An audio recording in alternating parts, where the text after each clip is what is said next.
guerra contra a corrupção, o crime organizado, a necessidade de moralização do Brasil.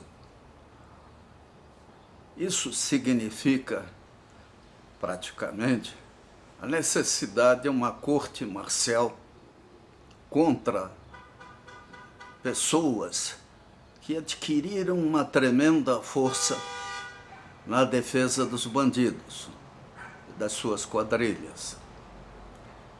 O Poder Judiciário, felizmente, está fazendo sua parte e a Lava Jato, Operação Zelotes, como foi o Mensalão e outros processos e inquéritos, paulatinamente desmascaram o que existe no Brasil. Não é privilégio brasileiro, de modo algum. O que acontece é o efeito político, social, de um ambiente em que vivemos. As ditaduras latino-americanas se preocupam demais com o que acontece agora no Brasil, que evidentemente eles poderão entrar nessa fila de moralização e de abertura para a democracia de fato, para a liberdade, para, vamos dizer assim, para a dignidade humana. Os ideais de esquerda, sempre usados por aqueles que têm defendido ditaduras, porque lamentavelmente foram usados na União Soviética, na China e outros lugares para viabilizar a Camboja, para viabilizarem atos, ações e governos violentíssimos. Eles continuam na cabeça de nossos mestres, que até por viverem na academia e outros por usufruírem as delícias da esquerda caviar, não conhecem o Brasil, como por exemplo eu tive a oportunidade de ver em detalhes, graças à minha profissão, aos cargos que ocupei, aos trabalhos que eu realizei.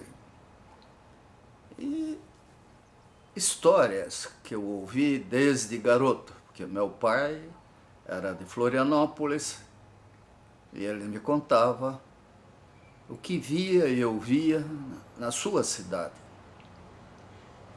A corrupção é crônica no Brasil.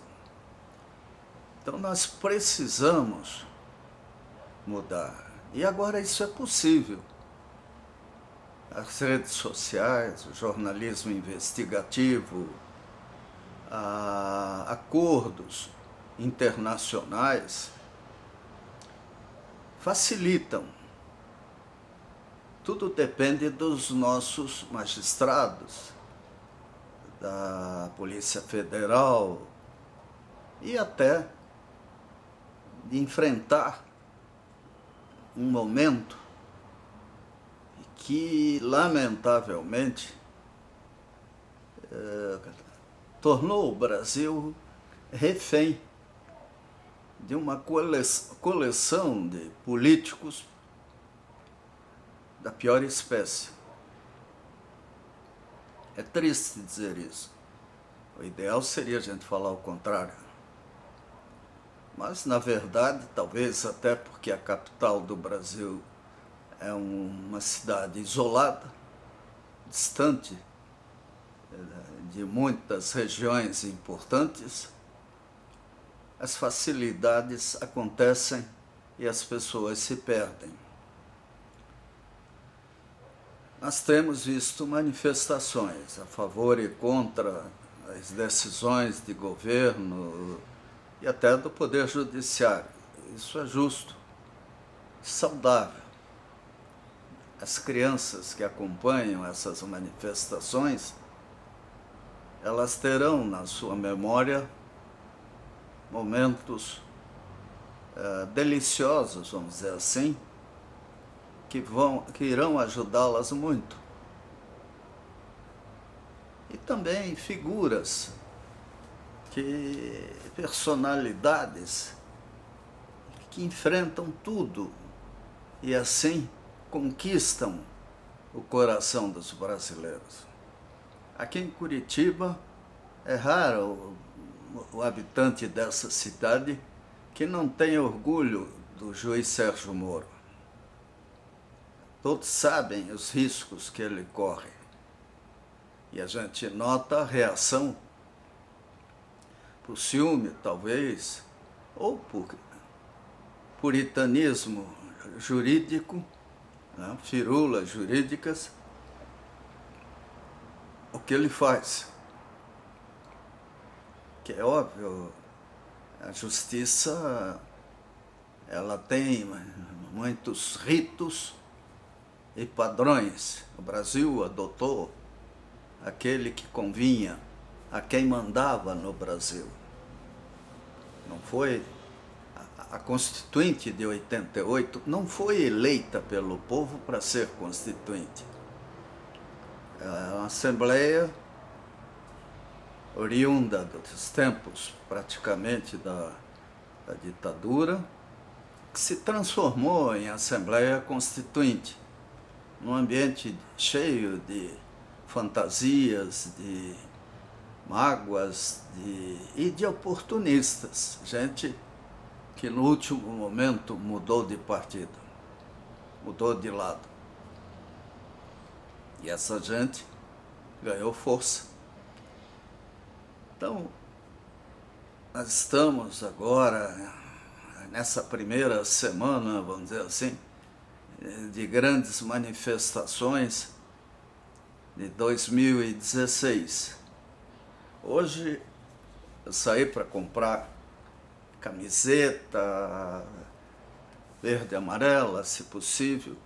Até é difícil achar, né? Porque a derrota do Brasil perante a Alemanha inibiu muito a indústria dedicada a esse tipo de coisas. Agora, os nossos designers, os nossos fabricantes podem fazer que vão vender chapéus, camisetas, camisas, casacos com as cores do Brasil. Afinal, elas serão usadas nas Olimpíadas, quem sabe, né? Durante esse ano, teremos 1 milhão de motivos para mostrar com orgulho a nossa bandeira, as nossas cores. Nesse momento, eu pessoalmente me sinto orgulhoso do Brasil. Eu imagino que esse exercício democrático, que já botou na cadeia inúmeros líderes da corrupção, é fantástico. Isso nunca houve. Nós nunca vivemos isso. Em 64, por exemplo, de repente, a gente sentiu que pessoas desqualificadas assumiram as glórias na época da Revolução de 64. E isso foi extremamente ruim para aquele período que poderia ter sido mais eficaz. Lamentavelmente, talvez pela escola de Panamá, pela radicalização criada com a Guerra Fria, nossos militares começaram a ver comunistas para todo lado. Agora não. Isso está superado de uma certa maneira. E até pela quantidade imensa de palavras de ordem, tudo, a gente sente que, exceto do lado do governo, que tem capacidade até de impor a presença de manifestantes onde quiser, do outro lado, nós descobrimos organizações, pessoas muito diferentes. Lógico que o governo reage. O ministro da Justiça fala do problema dos vazamentos. Ele diz que não vai permitir. É interessante descobrir como é que ele vai proibir. Né? Graças aos vazamentos, nós nunca tivemos vamos dizer assim, um processo contra esse vício brasileiro mostrado com tantos detalhes. E o povo precisa saber. Óbvio que os vazamentos levam a pré-julgamentos, isso é ruim. Mas, dependendo do vazamento, dependendo do que se enxerga, a dúvida não existe praticamente. O Brasil está em crise, não precisava estar em crise. Nós poderíamos estar rindo à toa dos problemas de outros países. Aqui há espaço, há recursos e um povo acostumado a trabalhar. Não no litoral, quem sabe, onde a vida é fácil demais. Mas para o interior, onde ou o indivíduo trabalha ou morre, a gente vê pessoas extraordinárias.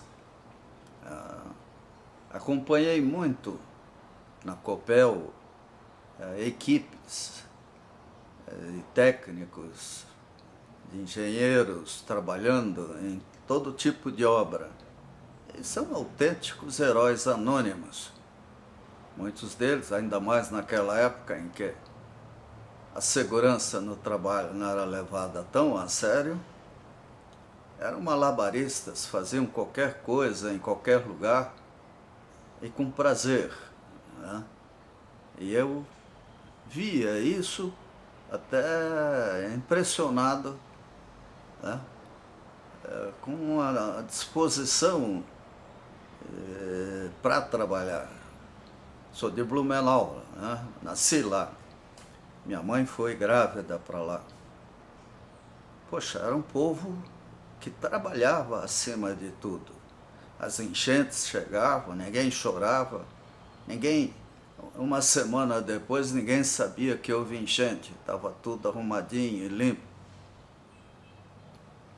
Assim, eu conheci gente do Brasil fantástica. Fiz cursinho em São Paulo durante um ano, em 72.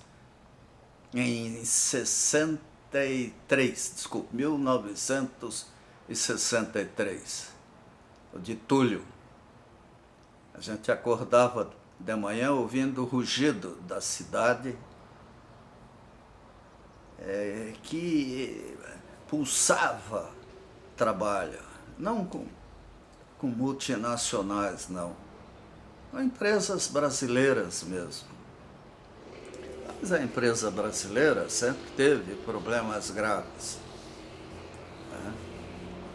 Falta de especialistas, de apoio à pesquisa para valer,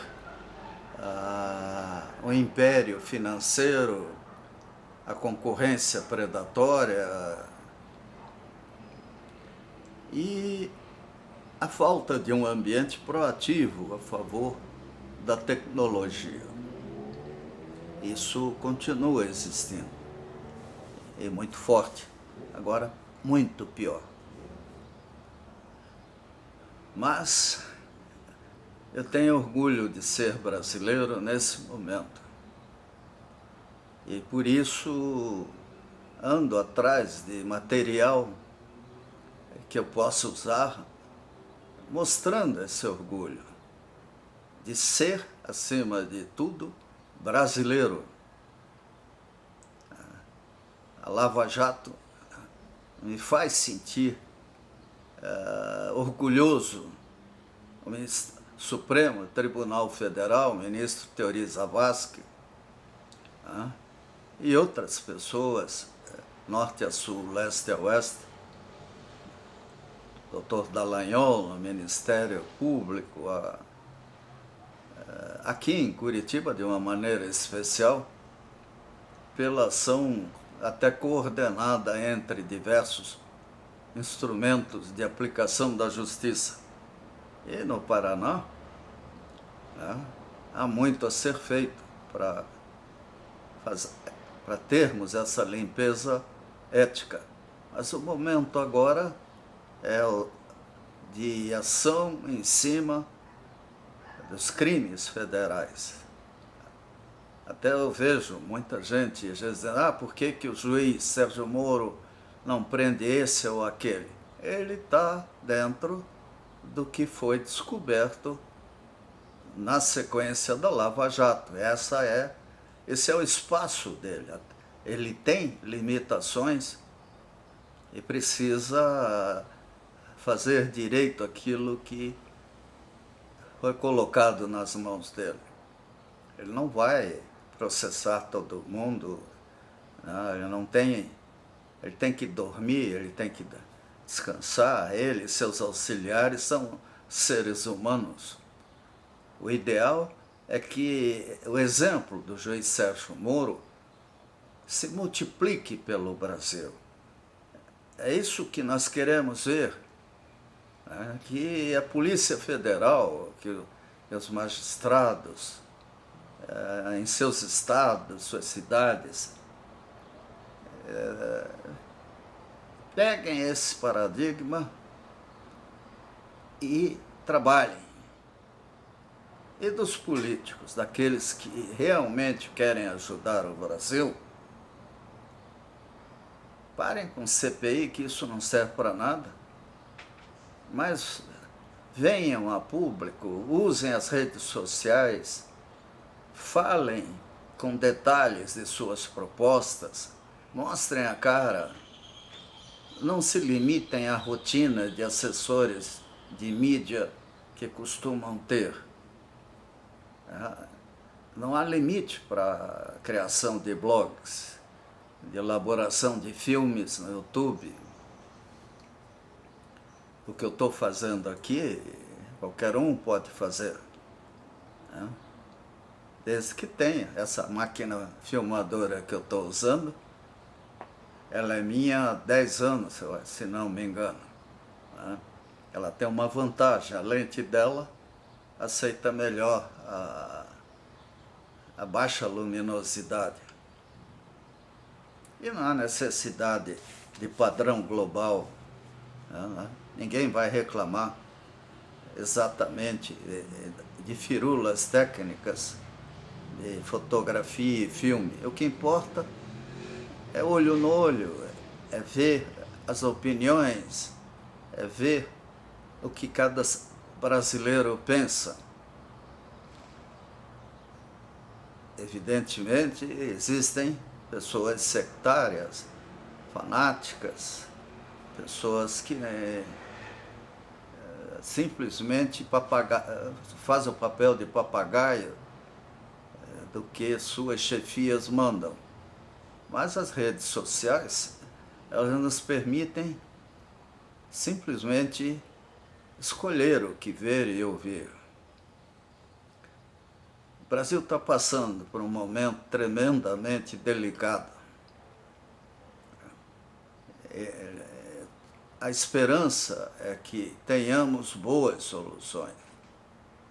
A desesperança é ver quem está na linha de sucessão da presidente Dilma Rousseff. Talvez até ela seja menos ruim de todas as opções.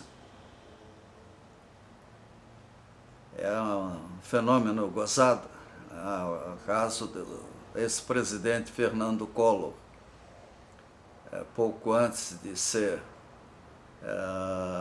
defenestrada de seu cargo, ele estava com uma equipe de primeiríssima linha. O ruim é que a presidente depende de partidos políticos que são cúmplices e eles não aparecem para valer. Esse parlamentarismo oculto que o Brasil vive esconde a responsabilidade dos partidos políticos. Se o Brasil fosse um sistema parlamentarista, o presidente da República ou a presidente teriam muito mais liberdade de compor, recompor ministérios e exigir resultados. Do jeito como o Brasil está feito, todo mundo centra a responsabilidade em um ser humano, que é intocável praticamente. Quando um primeiro-ministro mal sucedido pode ser substituído de imediato. O pessoal prefere aumentar impostos e agradar os patrocinadores de campanha, que ainda existem. Maravilhosamente, temos visto como a Suíça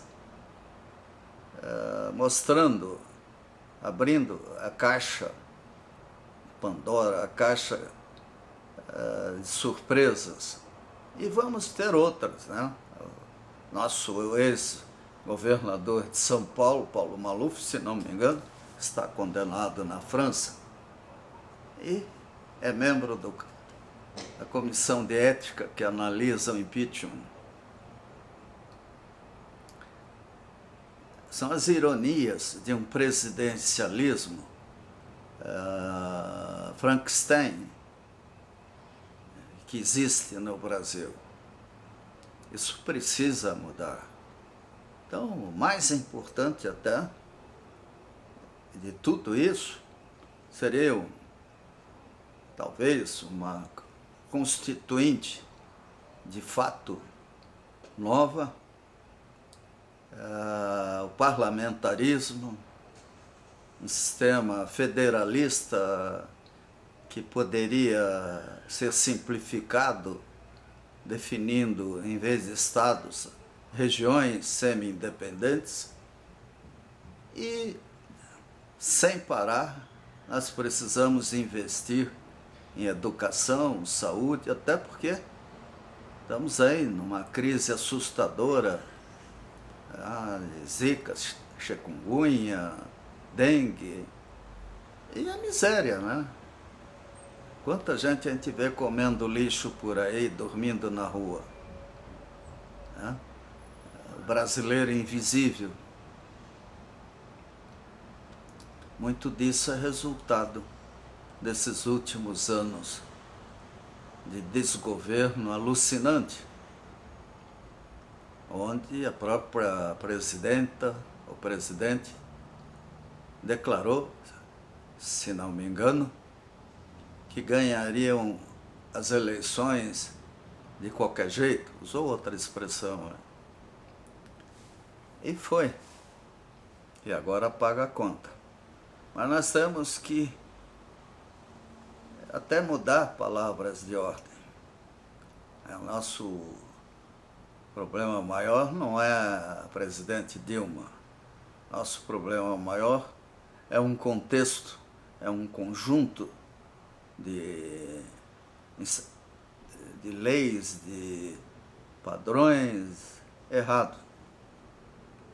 É a chance de mudarmos isso e apaziguar o ódio, a raiva, que vai crescer ainda muito à medida que as pessoas sentirem o drama do desemprego, da falta de dinheiro, a angústia de sustentar os filhos, as doenças sem assistência. E estamos nisso. Então, gente, verde e amarelo, vamos usar nossas cores, vamos ser brasileiros acima de tudo. Esse negócio de torcida organizada é o que existe de pior. E vale para futebol, vá lá, mas não para política, nem para resolver os problemas do Brasil.